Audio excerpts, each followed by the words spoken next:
Un coach à la une.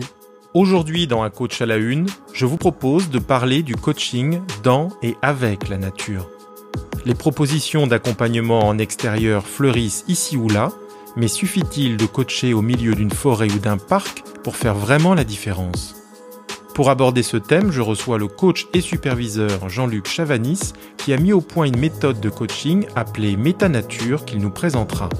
Nous évoquerons également son livre qu'il a coécrit avec la psychanalyste Muriel Rojas Zamudio, intitulé « Votre énergie est dans la nature », sorti en juin 2021 aux éditions Le Duc. Bienvenue, je suis David Marion, coach professionnel. Dans ce nouvel épisode d'Un coach à la une, découvrez un homme passionné qui, depuis le début de sa pratique, veille à remettre l'humain en lien avec sa première alliée qu'il néglige trop souvent, la nature. Un coach à la une. Écoutez, un professionnel vous dévoile un élément clé de sa pratique du coaching. Jean-Luc Chavanis, bonjour. Bonjour. Peux-tu nous partager ce qui t'a conduit à devenir coach ? C'est 20 ans de vie en entreprise dans le domaine de l'industrie où j'ai essentiellement occupé des postes de management et j'ai compris que j'avais un véritable talent dans la gestion de la dimension humaine. Et en parallèle de cette vie en entreprise, pendant ces 20 ans, j'ai différentes actions dans le domaine associatif et social, encore une fois sur le champ humain. Et c'est vraiment un moment où j'ai compris que le monde de l'entreprise ne me correspondait plus, que j'étais peut-être en crise de sens, peut-être en conflit de valeurs. J'ai eu vraiment envie de changer de vie, ce qui finalement passionnait le plus, c'était l'humain, et donc c'est ce qui m'a amené à prendre le chemin de l'école, ou plus précisément de me retrouver sur les bancs de l'université et de me former au coaching. Tu as suivi quelle formation ? Le DU de coaching de Paris 8. Puis ensuite, j'ai fait une formation de médiateur du travail. Tu retiens quoi de cette double formation ? À la fois une prise de recul, parce qu'après une vie en entreprise extrêmement intense, c'était finalement un cadeau de prendre du temps pour moi, de réfléchir, de revenir sur ma vie de mon enfance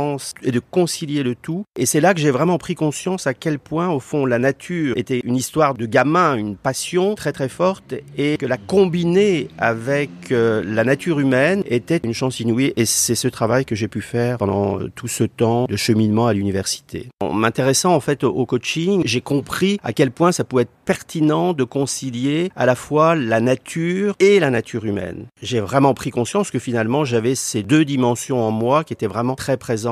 Qu'est-ce qui fait que la nature avait une place importante dans ton enfance, Jean-Luc ? J'ai été élevé à la campagne et donc gamin, il est vrai que j'avais plaisir à marcher dans les bois, à marcher dans la nature. J'avais l'impression parfois que les arbres me disaient des choses, que je pouvais aussi leur dire des choses, leur raconter des histoires, leur raconter ce qui me tracassait gamin, parce que finalement j'étais assez solitaire. Et puis j'ai passé beaucoup de temps avec une grand-mère qui nous faisait planter, jardiner et qui m'a donné cette passion de la nature et m'a permis aussi de faire des analogies entre la nature, le sens de la responsabilité, la patience, la persévérance. C'est mon enfance, ce sont mes racines. L'interview se fait chez toi et nous sommes sur une terrasse qui est arborée et fleurie. Donc effectivement, la nature, elle a une place quotidienne dans ta vie, semble-t-il. Oui, elle me suit partout et du reste, nous sommes la nature. Donc du coup, tous les moyens sont bons pour se relier à la nature. Et pour moi, il était fondamental d'avoir un appartement tout en habitant Paris qui permette d'être en contact avec la nature, été comme hiver, parce que cette terrasse, j'y travaille été comme hiver.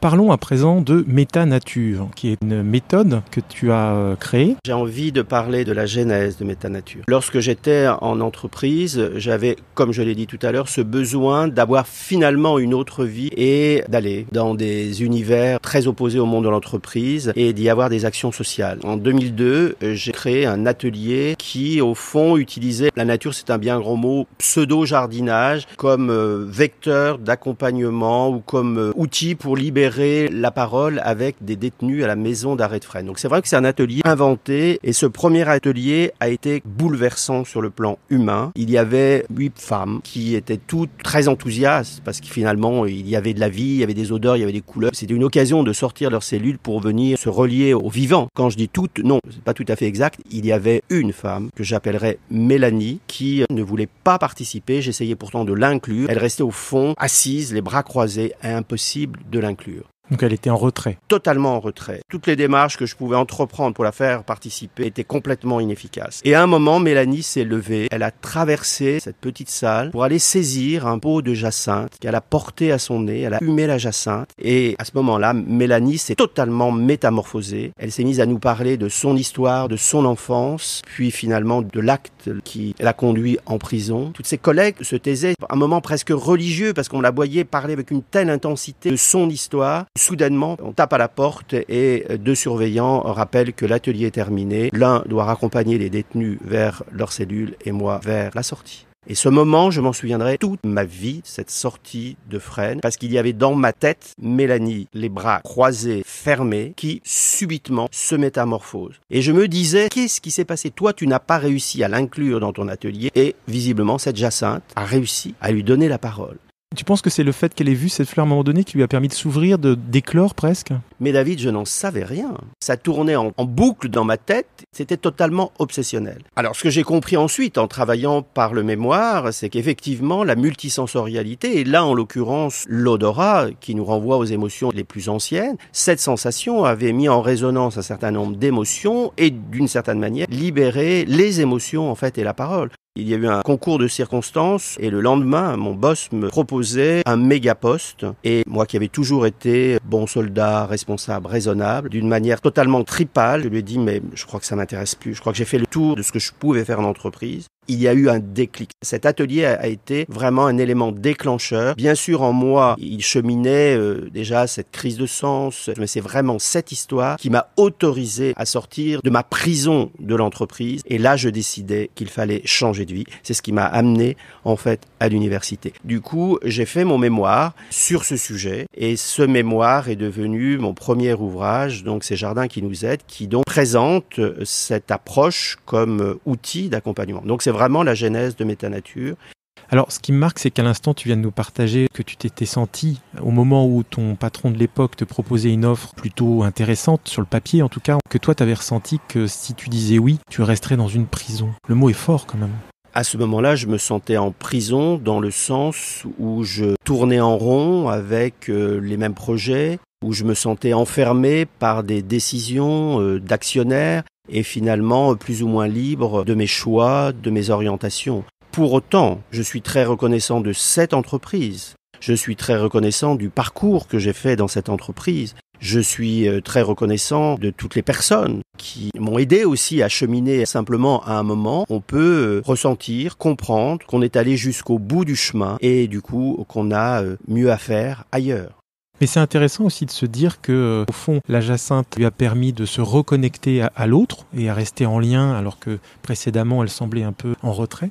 Voir cette métamorphose, finalement, t'as ouvert les yeux sur le fait que tu voulais toi-même vivre une métamorphose différemment, mais il y a quelque chose de cet ordre-là. Oui, je voulais vivre une métamorphose et d'ailleurs à ce moment-là, je voulais totalement quitter le monde de l'entreprise. L'entreprise finalement était devenue presque vilaine parce que j'étais vraiment en crise de sens. T'étais presque en rejet vis-à-vis de l'entreprise ? Quelque part, oui. À ce moment-là, je devais aussi travailler sur des sujets qui étaient extrêmement difficiles, extrêmement délicats, puisque j'avais un joli poste qui s'appelait directeur des stratégies. Donc, dans un premier temps, il s'agissait de réfléchir à des stratégies de développement, et dans un deuxième temps, il s'agissait plutôt de travailler sur réduction des coûts. Voilà. Alors, à l'époque, on parlait déjà plus de restructuration, c'était devenu réorganisation. Maintenant, on serait plus élégant, on parlerait de transformation. Mais en clair, ça voulait dire accompagner les gens vers la sortie. Et j'ai assumé ce boulot-là parce que je me disais que si je le faisais, je le ferais peut-être mieux que d'autres ou moins mal que d'autres. Donc j'ai essayé de le faire de la manière qui me paraissait la plus juste. Il y avait une véritable crise de sens. Donc à ce moment-là, je ne voulais plus de l'entreprise. Et puis j'ai cheminé. Donc plutôt que de l'envoyer bouler et d'aller au fin fond du monde pour faire de l'humanitaire, je me suis dit qu'avec ce DU de coaching, peut-être revenir en entreprise. Mais cette fois en étant libre, plus tributaire d'actionnaires qui dictent leur stratégie, mais totalement libre pour insuffler cette dimension humaine. Et au fond, c'est ce que j'ai fait. J'ai envie de dire là à tous ceux qui sont en conflit de valeurs, à tous ceux qui sont en conflit à l'intérieur d'eux-mêmes. Tout ça, c'est normal que durant une vie, on passe par des conflits de valeurs, des conflits intrapsychiques. C'est normal. Mais nous devons tenter de comprendre ce que dit ce conflit et comment le transformer en réelle opportunité. Probablement que si j'avais pas eu ce conflit, je serais peut-être encore en entreprise. C'est parce qu'il y a eu ce conflit que j'ai eu cette ressource de faire autre chose. Et aujourd'hui, ce qui me porte, c'est d'accompagner l'humain et de remettre l'humain dans les organisations, et tout cela en conciliant la nature, qui est une deuxième passion. En quoi cette méthode que tu as conçue et développée est-elle unique et se différencie des tendances que l'on peut voir arriver, comme le coaching en forêt par exemple, dans d'autres contextes naturels, hein. Il y a une tendance quand même de la présence du coaching dans la nature. Il y a une tendance. Il y a un phénomène de mode et en effet aujourd'hui on accompagne dehors, en forêt ou dans la nature. En 2005, je travaillais sur ce projet, je dois dire qu'on me regardait un petit peu bizarrement. Bon, aujourd'hui ça passe très très bien. Alors, qu'est-ce qui différencie cette tendance d'accompagner dans la nature ou en forêt de la méthode métanature? C'est que lorsqu'on accompagne dehors, on utilise la nature ou la forêt comme cadre d'immersion. La méthode métanature, c'est à la fois accompagner en pleine nature ou en forêt, c'est-à-dire en utilisant la nature comme cadre d'immersion, qui est un des éléments. Mais le deuxième élément qui est fondamental de la méthode, c'est d'utiliser la nature comme média à part entière. Plus concrètement, on va utiliser en gros une dizaine de leviers d'action en pleine conscience. C'est-à-dire on va utiliser la multisensorialité, les sens, les odeurs, les couleurs. On va utiliser bien évidemment les métaphores de la nature, les analogies, l'approche projective.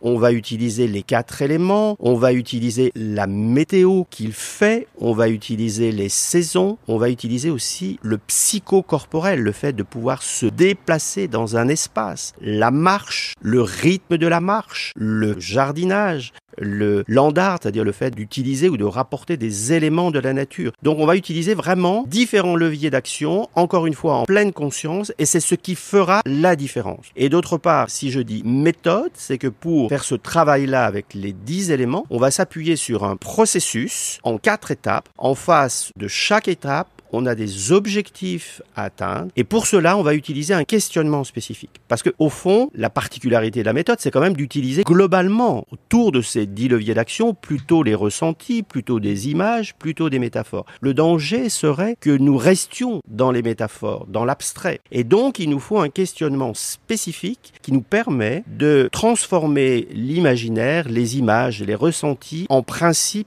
de réalité. On a bien un processus qui est à la fois rigoureux et extrêmement ludique et en même temps, on a un questionnement spécifique qui nous permet de faire émerger la réalité et d'atteindre des objectifs concrets. Quand tu dis faire émerger la réalité, etc., ça veut dire corporaliser les ressentis, les intégrer pleinement dans le corps, c'est ça que ça veut dire ? Exactement, c'est faire parler les ressentis. Si nous prenons l'exemple de la jacinthe, c'est ce ressenti à partir de ce parfum, ça réveille quoi comme émotion ? Ça dit quoi ?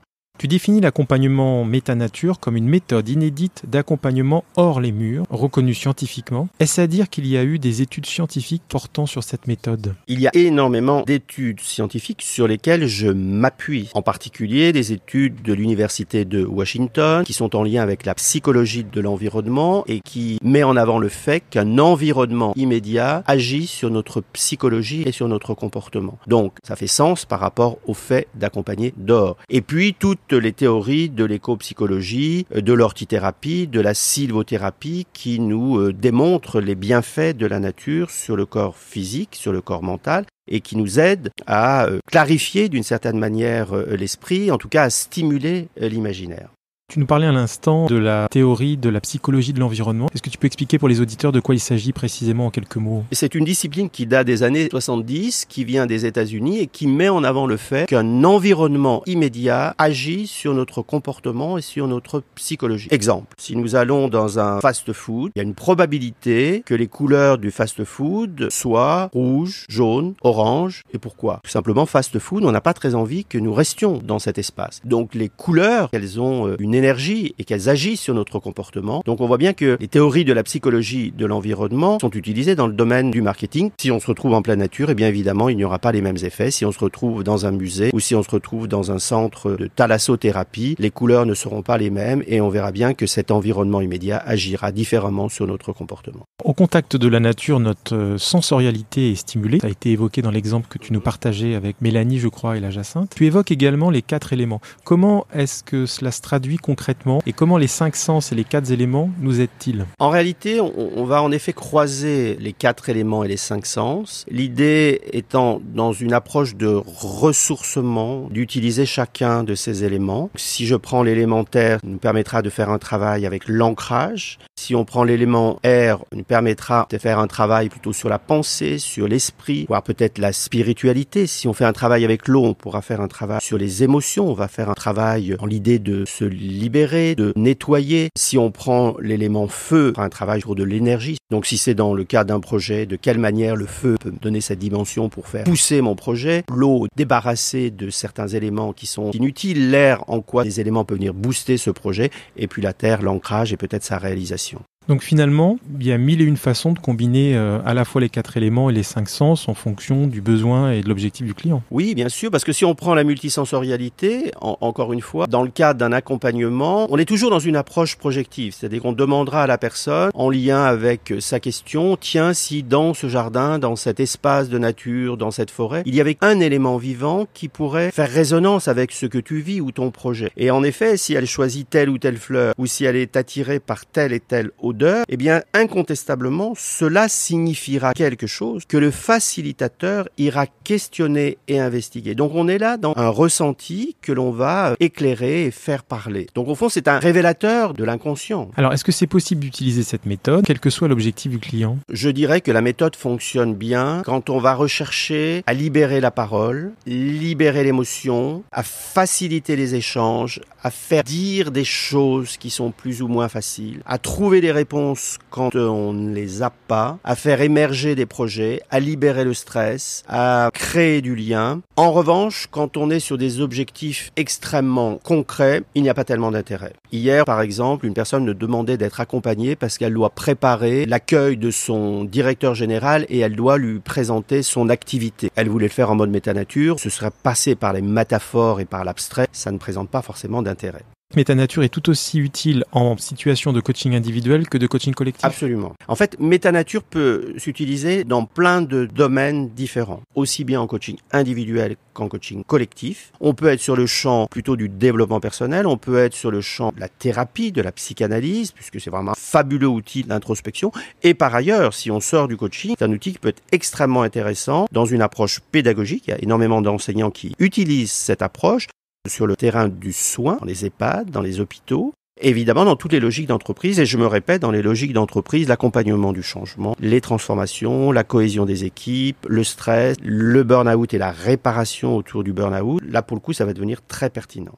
C'est important de préciser que la méthode Métanature est incarnée par une formation que tu proposes à différents types de professionnels qui pourront intégrer cette méthode dans leur pratique, quelle qu'elle soit. La formation, en effet, s'adresse à des publics très différents, des publics de coachs, de médiateurs, de personnes qui travaillent dans le domaine du soin, pourquoi pas des RH, mais dans tous les cas, les personnes doivent arriver avec des compétences dans leur domaine d'activité. Et donc la formation va leur permettre d'acquérir la méthode et ce fameux processus d'accompagnement que du coup on pourra utiliser sur différents champs. Elle dure 10 jours et elle s'articule autour de 3 modules. Un premier module qui se passe à Paris qui nous permet de découvrir la nature à travers les jardins et on va faire ici le lien entre les éléments de la nature et la psyché. Et c'est très intéressant de faire ce travail-là dans des parcs parce qu'un parc, au fond, est un concentré de nature qui va nous permettre de retrouver tous ces éléments de la nature en un même lieu et donc de faire assez facilement des liens avec la psyché et donc de découvrir toute l'approche symbolique.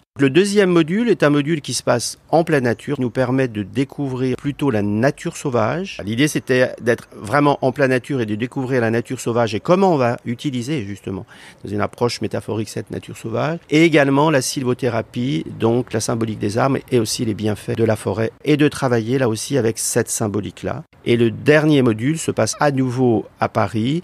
Dans cette formation, il y a plusieurs intervenants. Psychiatre François Baltac, un expert de l'approche systémique. Le professeur Alain Callender, qui fait de la recherche sur les bienfaits de la nature, sur la santé physique et mentale, et qui par ailleurs, une fondation, crée des jardins thérapeutiques dans les hôpitaux, et qui lui nous amène son éclairage plus scientifique sur les bienfaits de la nature. Anne Rib, qui est la pionnière des jardins thérapeutiques en France, donc infirmière, qui a créé il y a plus de 20 ans des jardins thérapeutiques dans les hôpitaux, et qui en effet va nous montrer comment nous, coachs ou facilitateurs en entreprise ou ailleurs avec cette méthode, on peut aussi amener cette dimension de ressourcement via la nature. Et puis Marie-Laurence Jadot, qui est belge et a créé l'école du Dor en Belgique, et nous montre comment elle intègre cette méthode dans son enseignement. Alors, la nature offre pléthore de métaphores, potentiellement, que ça soit les saisons, que ça soit un certain nombre de verbes. Je pense au cycle de la nature avec faire pousser, semer, planter, récolter. On imagine assez aisément des parallèles avec les cycles de l'entreprise, mais concrètement, comment articule-t-il le travail entre les deux systèmes ?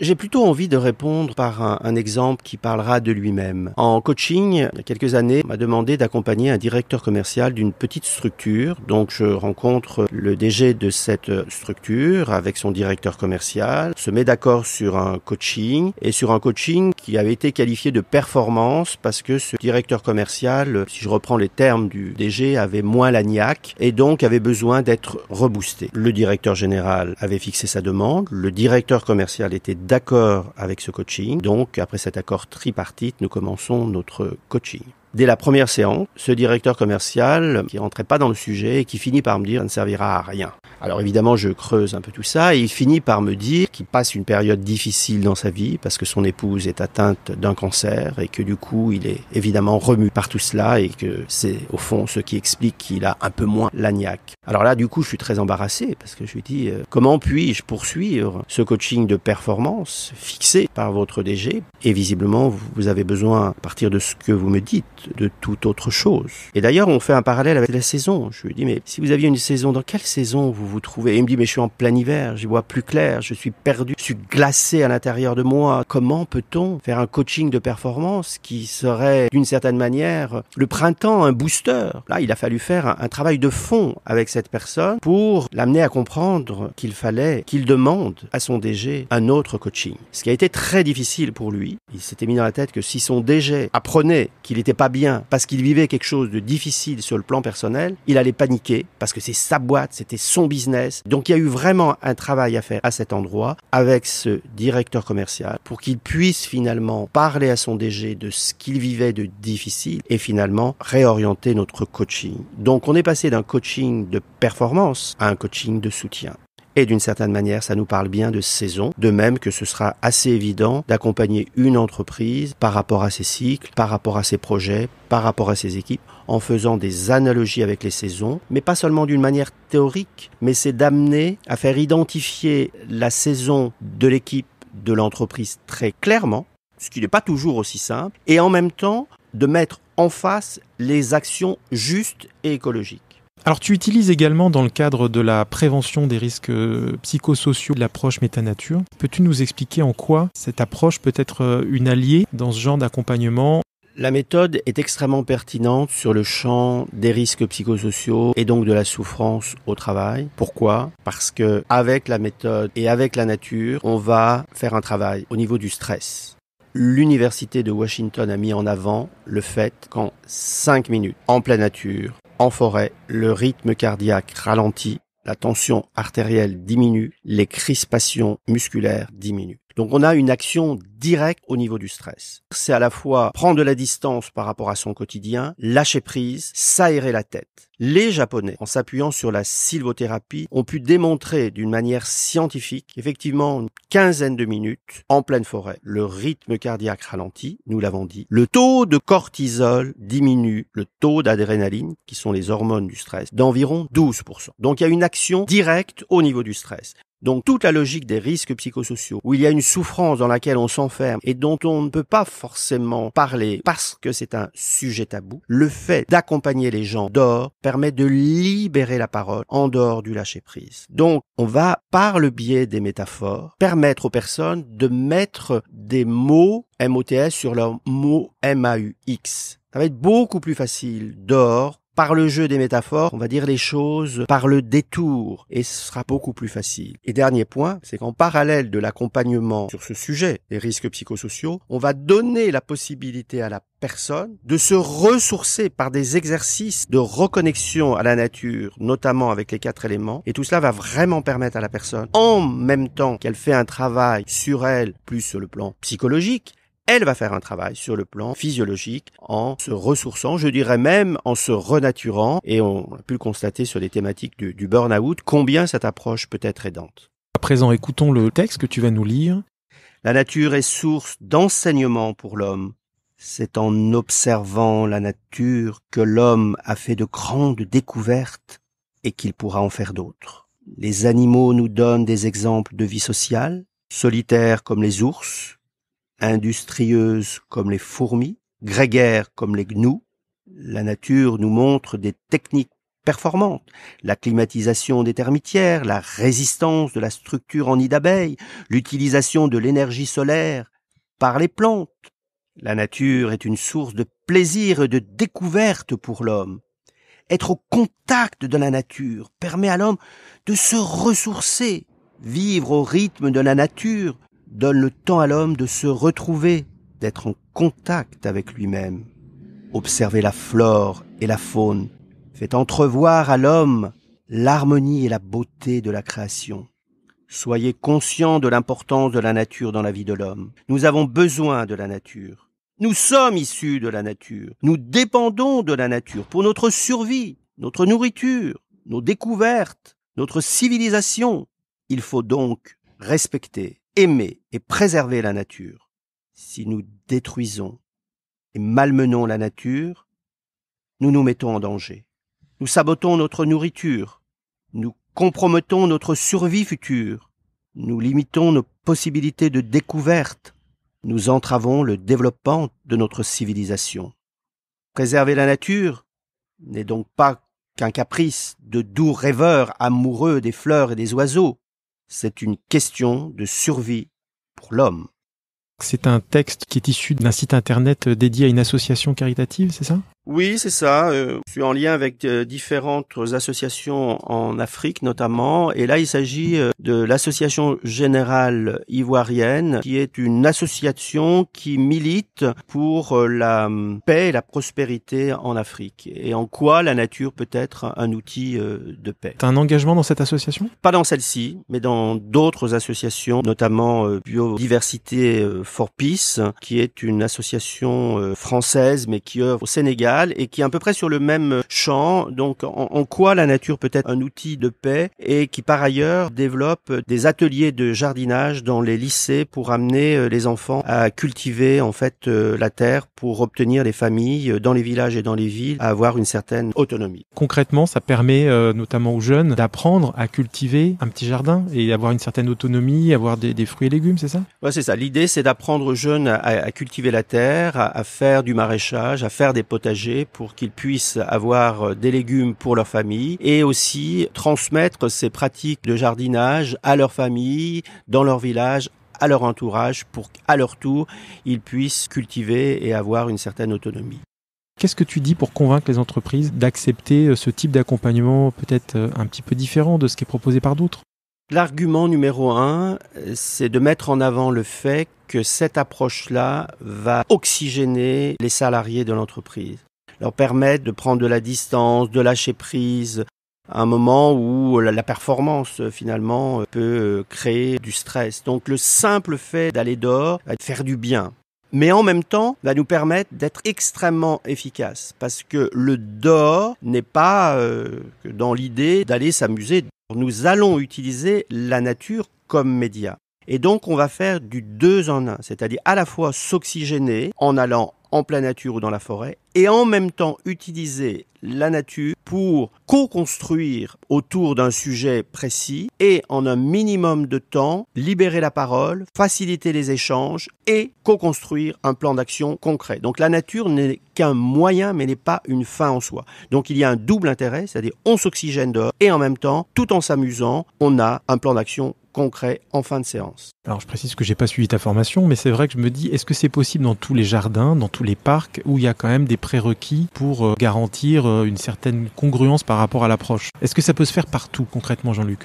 Idéalement, les parcs correspondent mieux que la nature sauvage pour ce type de travail. Parce qu'un parc est un espace recréé, comme je le disais tout à l'heure, où on a tous les éléments de la nature, donc des paysages de nature qui sont extrêmement diversifiés. Et si nous faisons des liens entre ces paysages de nature et la psyché, si on utilise ces métaphores à des fins de coaching, alors plus les paysages sont variés, plus ils sont riches, plus on pourra faire un travail également riche et de fond. Ça ne veut pas dire qu'on ne peut pas faire un travail en pleine nature, mais ce sera plus riche dans un jardin organisé, structuré, avec des paysages variés.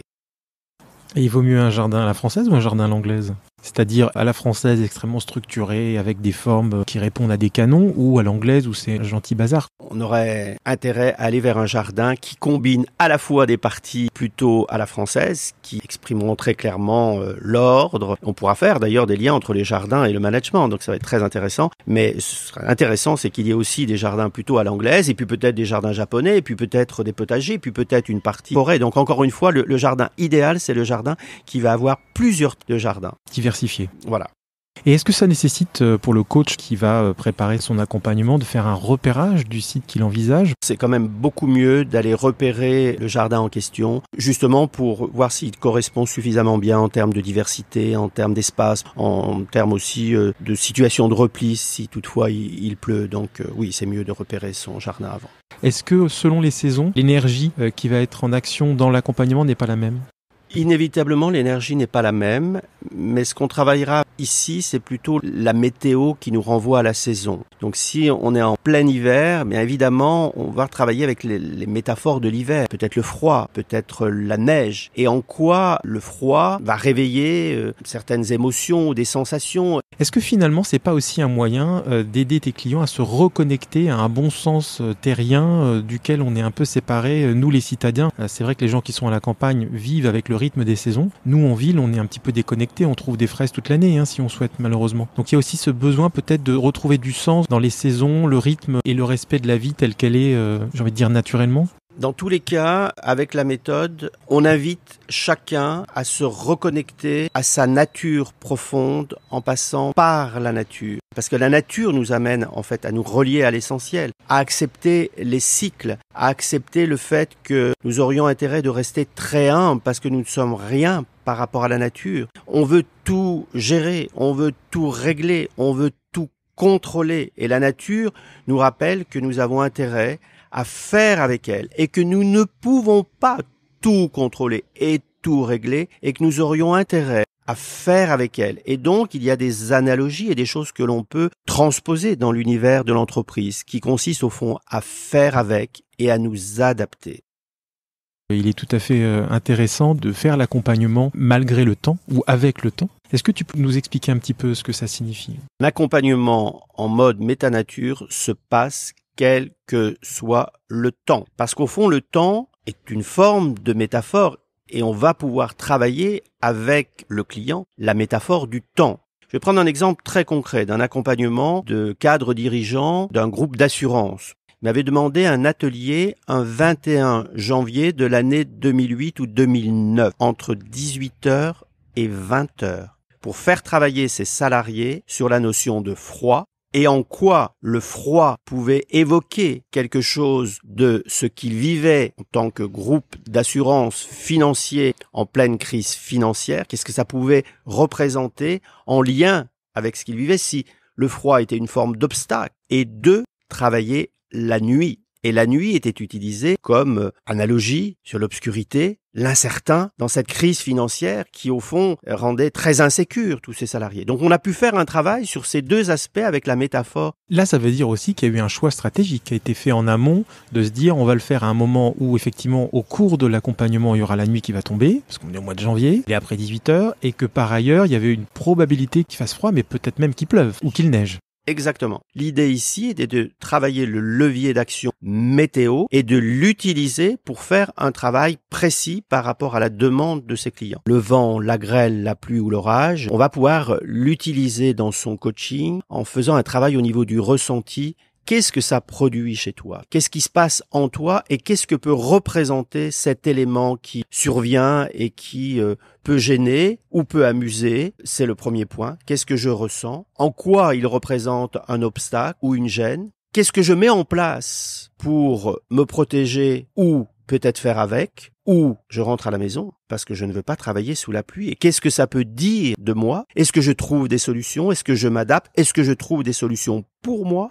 Ou est-ce que je trouve des solutions pour le groupe ou pour les autres? Donc en un minimum de temps, la métaphore de la météo peut être extrêmement éclairante. Un autre exemple où il y a eu de la stratégie en amont. Il y a plusieurs années, tout au début où je pratiquais cette méthode, début d'atelier avec des commerciaux qui devaient travailler dehors, ils tombent des seaux d'eau. Et finalement, je me suis dit, allons-y. Donc je leur propose cet atelier dehors. Ils me disent, mais il pleut. Ah oui, il pleut. Mais on n'est pas équipé. Je pense que vous avez reçu une invitation qui précise clairement que les ateliers vont se passer dehors, qu'il fallait prévoir une tenue adaptée. Visiblement, ils n'avaient pas prévu de tenue pour travailler dehors. Mais finalement, aussitôt, ils disent « Ah bon, on y va !» Et en 10 minutes, je les vois dehors jouer le jeu, tous équipés avec des cirés, des bottes. Donc en un minimum de temps, ils avaient trouvé des solutions. Le séminaire se passait dans un château, donc ils avaient réussi à trouver pour s'équiper. Et donc, ils ont réalisé tous leurs ateliers. Le soir, quand je débriefe avec leur boss, je raconte cette anecdote. Et il me dit, c'est intéressant, parce que je les reconnais bien. C'est-à-dire que les consignes, ils ne les suivent jamais. Les notes, ils ne les lisent pas. Et c'est un problème. S'adresse d'ailleurs à ces commerciaux en leur disant, voyez, c'est quand même un problème parce que vous ne lisez pas les notes et vous ne suivez pas les consignes. Et on vous le répète, mais pour autant, vous ne changez pas. Mais en même temps, je dois reconnaître que vous avez une capacité d'adaptation, vous avez cette énergie, et même la pluie ne vous a pas arrêté. Donc il a pu recycler ça dans le système et valoriser à la fois leurs compétences et en même temps mettre en avant en fait la limite. Et tout ça a émergé par une petite histoire de météo qui pourrait paraître toute bête, mais qui en même temps était apprenante. C'est un joli reflet systémique. Absolument. Et en même temps une belle occasion de conscientiser que malgré leur habitude de ne pas lire les consignes ou les notes, ils s'adaptent, quoi. Exactement, ils compensent. Est-ce que tu aurais un autre exemple d'accompagnement emblématique pour que peut-être les auditeurs comprennent bien le potentiel que recèle cette approche ? Oui, j'ai un exemple d'un atelier avec des femmes chefs d'entreprise et qui étaient venues travailler avec la méthode en plein hiver. Dans le cas de cet accompagnement, elles devaient à un moment traverser un ruisseau fort agité. Il y avait 4 équipes de femmes et 3 équipes ont totalement réussi le parcours et il y a un groupe qui n'a pas réussi. Donc dans le débrief, bien sûr, je pose la question, qu'est-ce qui a fait que vous n'avez pas réussi à traverser le cours d'eau ? Et femme très gênée dit « Moi j'ai eu très très peur, j'ai pas osé, je suis vraiment désolée, je suis la seule, du coup j'ai planté le groupe, je suis vraiment désolée, enfin, etc. » Et puis les autres femmes des autres groupes prennent la parole et disent « Mais nous aussi on a eu peur. »« Ah oui, mais vous avez traversé. » »« Bah oui. » Donc je leur pose la question « Mais alors qu'est-ce qui a fait que vous avez traversé bien que vous aviez peur ?»« Bah parce que le groupe nous a soutenus, quelqu'un nous a tenu le bras, la main, etc. » Et là, il y a une femme qui prend la parole et je la cite en ces termes. « Putain, mais à chaque fois, c'est la même chose. On me le dit dans mon magasin, mes enfants me le disent, mon mari me le dit, que je suis trop brutal. Mais oui, c'est de ma faute. Parce que j'étais de l'autre côté, j'avais traversé la première et je criais « Mais dépêche-toi, tu vas quand même pas nous faire perdre du temps. Mais c'est rien, traverser ce cours d'eau. » Et voilà. Ça a bloqué notamment cette femme-là. Et donc, la femme qui avait compris qu'elle était finalement responsable de cela, il y a eu un déclic très fort et le lendemain, j'avais un mail. Cet atelier m'a permis de vraiment prendre conscience de ce que j'ai à travailler parce que finalement, c'est quelque chose qui se répète. Tout ça en quelques minutes avec une histoire de cours d'eau. En l'occurrence, là, c'était l'attention à l'autre. Prend conscience que son comportement est inapproprié. Et à l'inverse, cette femme qui, elle, n'a pas voulu traverser, sans doute que ça révèle aussi un besoin de soutien, un besoin de réconfort, d'attention et de compréhension, qui n'était pas nourri à ce moment-là. Et en même temps, elle se positionnait en victime et elle n'avait pas raison de se positionner en victime puisqu'elle avait le droit d'avoir peur et du coup, on voit bien que par la collaboration, par le soutien de l'autre, on peut aller beaucoup plus loin et c'était finalement la leçon que donnait cet exercice-là.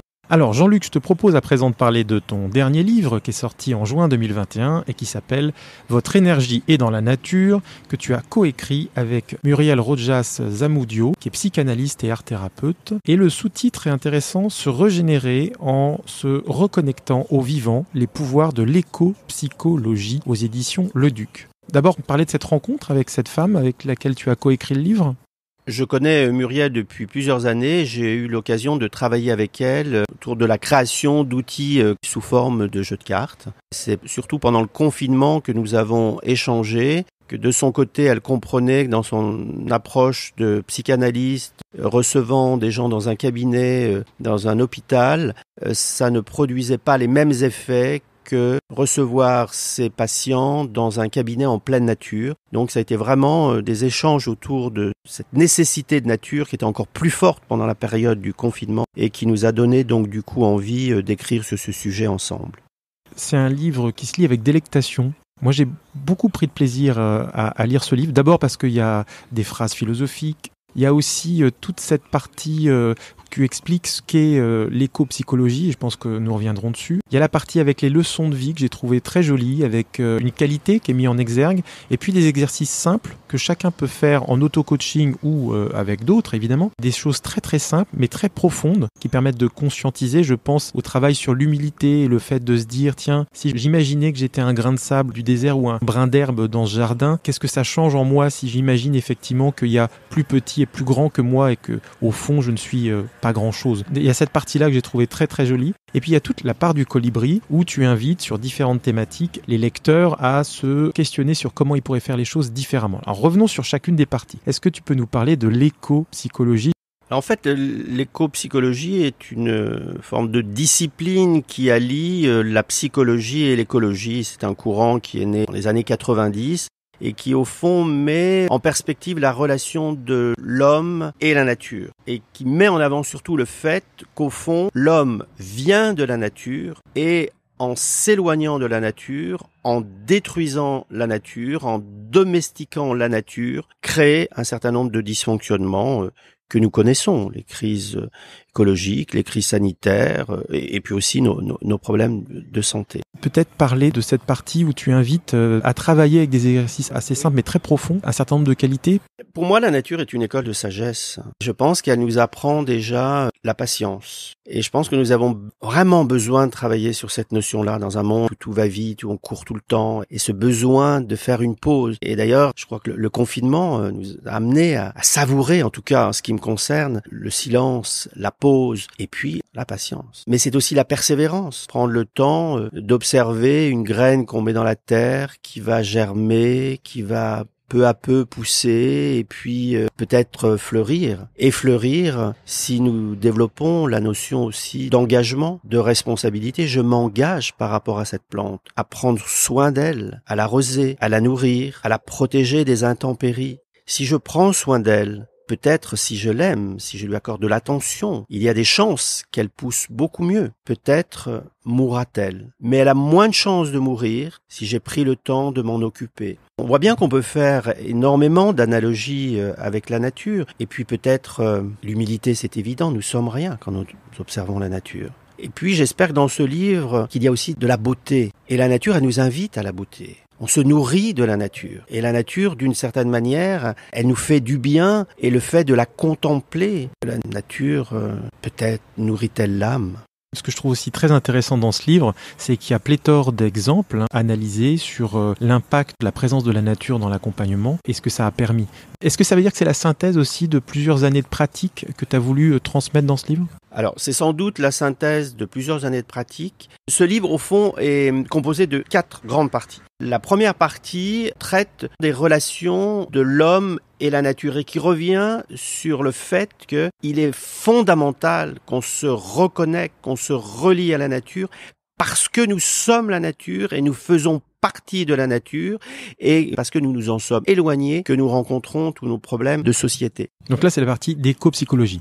d'éco-psychologie, notamment, au fond, nous sommes pas suffisamment conscients que nous sommes la nature et que nous faisons partie de la nature et que nous sommes, du coup, dans une relation d'interdépendance. Dans la deuxième partie, présenter les différentes études scientifiques, fondements scientifiques, concepts qui nous amènent à bien comprendre pourquoi la nature nous fait du bien. Et la troisième partie est la partie qui recycle au fond ma pratique professionnelle et qui propose énormément d'approches, d'exercices permettant de se reconnecter à la nature, aux éléments et de voir assez concrètement comment, en se reconnectant à la nature, on peut se faire du bien, comment on peut utiliser la nature comme vecteur d'expression, comment on peut utiliser la nature comme outil de médiation et vecteur de bien-être.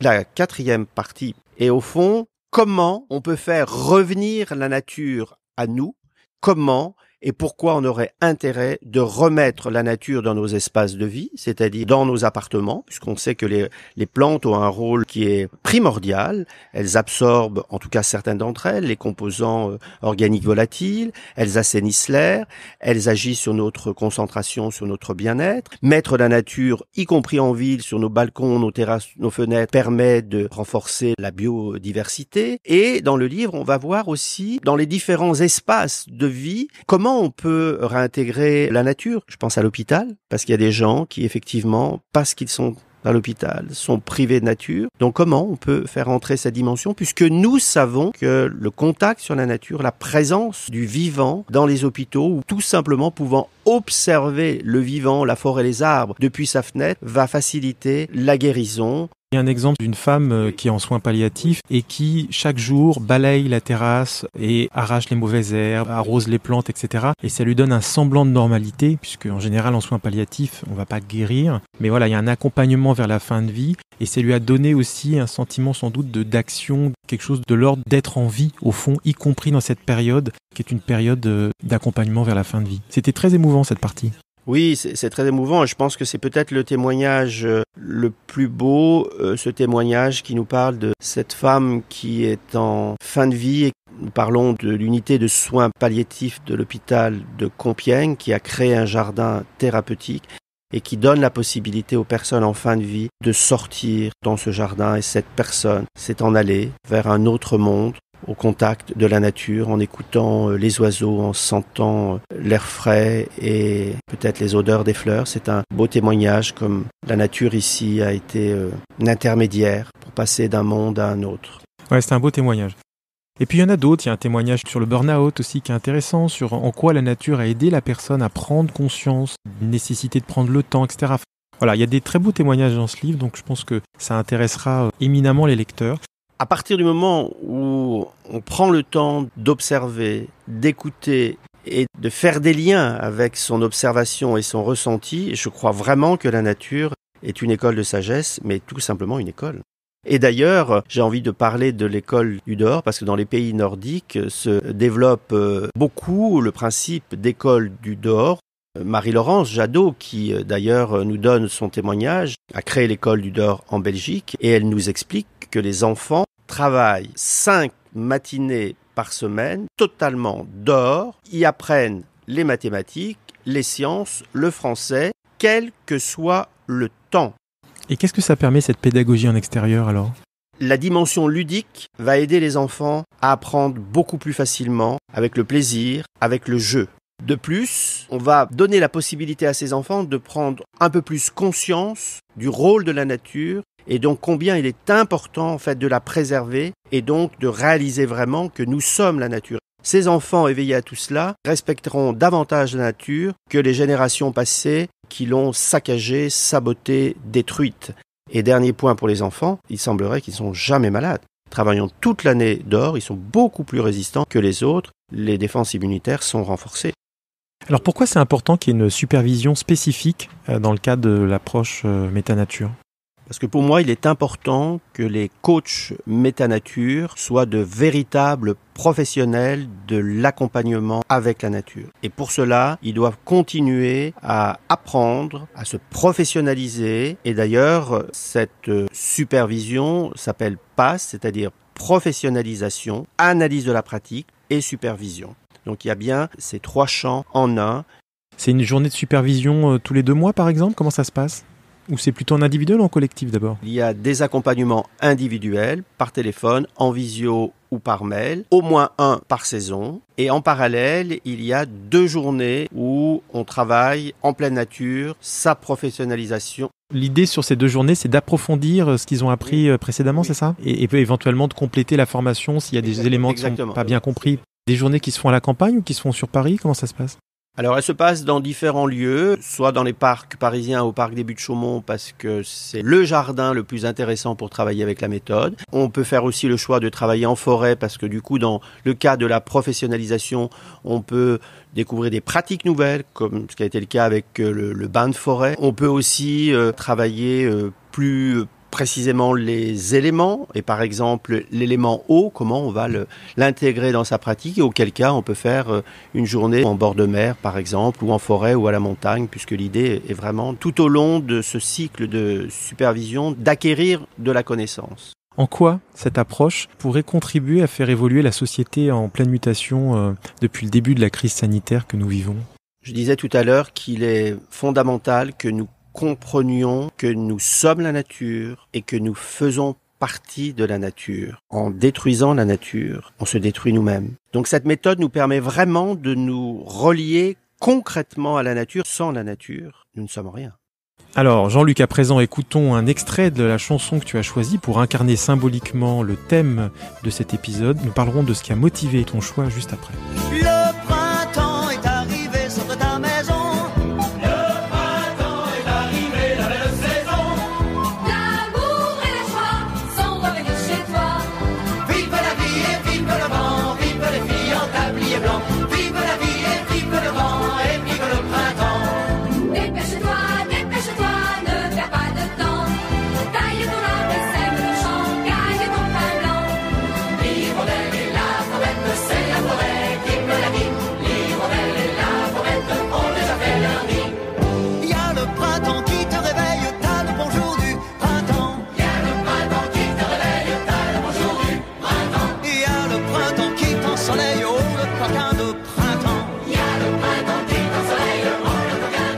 Alors il s'agit de la chanson Le Printemps de Michel Fugain et du Big Bazar, sortie en 1976. Alors le Big Bazar, c'était un groupe qui incarnait médiatiquement le courant hippie, avec des chansons très libertaires, des grands succès populaires. Pourquoi ce choix, Jean-Luc? Parce que je trouve cette chanson extrêmement joyeuse. Nous avons tellement besoin de joie. Le printemps, c'est la renaissance et c'est une saison que j'aime vraiment beaucoup et puis qui, dans ces temps peut-être troublés, symbolise une forme de renaissance. Sans doute que nous avons à nous remettre en question, à réinventer nos modèles, à penser différemment. Tout ça, ça ne doit pas être fait dans la douleur, avec la culpabilité ou la souffrance, mais dans la joie, c'est-à-dire avec énergie. Et cette chanson, pour moi, c'est joie et énergie. Je le partageais à l'instant, moi c'est le souvenir de ces chansons très libertaires. Il y a cette dimension-là aussi? Non. Il n'y a pas cette dimension de liberté qu'apporte la nature? Ah, liberté sans doute, mais pas dans le courant... T'es pas hippie? Voilà, pas dans ce courant-là, mais dans la notion de se retrouver avec le vent, avec l'espace où on peut crier, courir, chanter et danser à la fois. C'est ce qu'évoque pour moi cette chanson, donc c'est la liberté au sens propre comme au sens figuré. Tout à l'heure, tu nous partageais que quand tu as quitté le monde de l'entreprise, tu avais ce besoin de sortir de ce que tu ressentais, vivais comme étant une prison. Donc depuis ce départ, est-ce que tu as pu vraiment pleinement goûter à ce sentiment de liberté? Oui, peut-être à 2 niveaux. La liberté de faire ce qui me porte et qui relève de mes convictions. La liberté aussi de parole et d'action en pouvant introduire certaines dimensions, notamment dans le monde de l'entreprise, parce qu'à partir du moment où j'ai une mission, c'est qu'on me fait confiance et du coup, je vais m'autoriser à introduire, essaimer les dimensions qui me semblent fondamentales et à les dire, si c'est nécessaire, aux personnes que j'accompagne, aux équipes ou aux directions ou aux managers, ce qui me semble important, ce qui me semble juste, ce qui doit être dit en toute liberté, mais toujours avec empathie. Est-ce que ça te procure de la joie de les accompagner, tes clients, sur un chemin de libération? Est-ce qu'il y a comme ça? Oui, je crois que tout cela, je le fais avec plaisir, avec passion, avec joie, avec amour. La dimension de plaisir est fondamentale. Faire les choses par plaisir, ça change tout. C'est l'amour de concilier la nature nature et les autres, c'est peut-être d'une manière indirecte essaimer des graines d'humanité. Merci beaucoup Jean-Luc pour ta participation à ce podcast. Merci David. Il y a le printemps qui te réveille et t'as le bonjour du printemps. Un coach à la une. Merci de votre écoute. Le podcast Un coach à la une est diffusé sur toutes les plateformes d'écoute et toutes les applications dédiées au podcast. Si cet épisode vous a plu, s'il vous plaît, notez-le favorablement sur la plateforme d'écoute ou l'application que vous utilisez. Cela nous aide à développer la notoriété de nos productions. Par ailleurs, vous pouvez liker, commenter ou repartager nos épisodes sur les différents réseaux sociaux où nous sommes présents. Continuez à nous envoyer vos questions, réactions ou suggestions à notre adresse électronique lemediadescoach@gmail.com et n'hésitez pas à recommander ce podcast à vos contacts. Enfin, si le coaching professionnel vous intéresse, vous pouvez désormais vous abonner à nos 2 podcasts mensuels, Un coach à la une, l'entretien pédagogique, et Parcours de coach, l'entretien analytique. À très bientôt pour un nouvel épisode. Un coach à la une série créée par David Marion et produite par le Média des Coachs.